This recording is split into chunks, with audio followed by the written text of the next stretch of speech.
Yo, what's up mga kamaster? May naisip nga naman pala akong kalokohan. Dahil stress ngayon si kuya, i-stressin ko pa siya lalo mga kamaster. Babalian ko siya ng 3,000. 3,000 padala lang sa asawa ko yan mga kamaster. Talap-talap na naman ang asawa ko. Babalian natin si Kopash Vlog. Dito ako ulit sa kabila.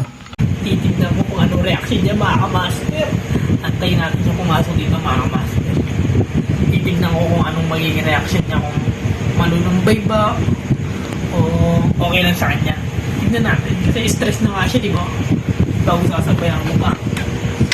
Tignan natin kung malakas talaga tayo kay Kopash Vlog. TV Wancho, malakas-lakas naman tayo kasi kay Wancho. Pero titignan ko kay Kuya RJ.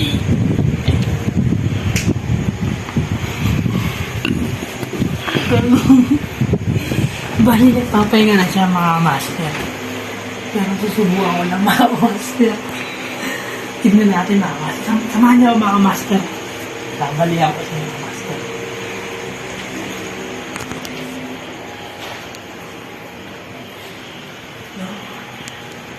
Mga master, tignan niyo, lumbay na lumbay siya. Tignan niyo. Pakita mo.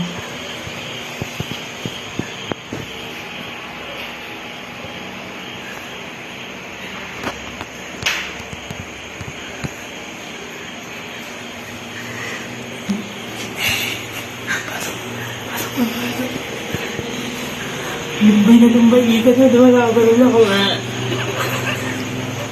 Lumbay na lumbay siya. Bago tatabayan ko pa. Tatabayan kong bumali. Pero testing natin kailangan ito.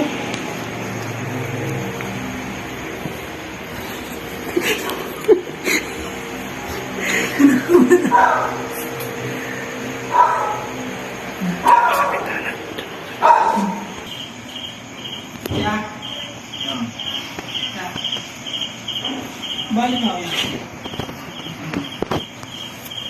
Papadali na ako.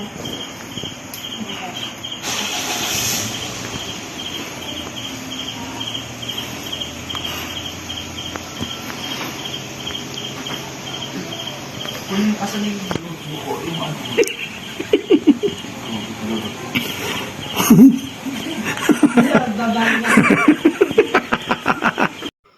At pagtapos nga nun mga master ay pinakuha na sa akin ni Kuya RJ ang kanyang notebook na mga listahan ng mga pambali.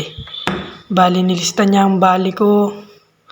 And pagtapos nun ay tinawagan ko agad ang aking mag-ina upang kamustahin kung nakuha niya na yung pinadala kong pera. Bali yun nga pala mga master. Bali ang hirap palang mapalayo sa mag-ina lalo na maliit pa yung anak ko. Halos parang kinikilala niya ako lagi kung sino ako ba. Ay lang mga master, share ko lang itong mga video. Salamat sa mga pagsuporta sa akin. Bago tapusin itong video ko mga master, may nagpapa-shoutout niya pala sa atin si Asikaso TV Vlogger. Yun nga pala, saludo sa iyo mga master. Tuloy-tuloy lang tayo sa paggawa ng video. Marami tayong mga halingkayat na gumawa din ng ating mga pinagagawa mga master. Bali, salamat sa lahat na nagsusuporta sa amin mga master. Bali, pakisuportan din po si Tita PB Lab, si Kopash Vlog, si Kuya Wancho, si Dads Oblak para po mas marami pa po silang matulungan na tulad po natin. Yun lang po mga master.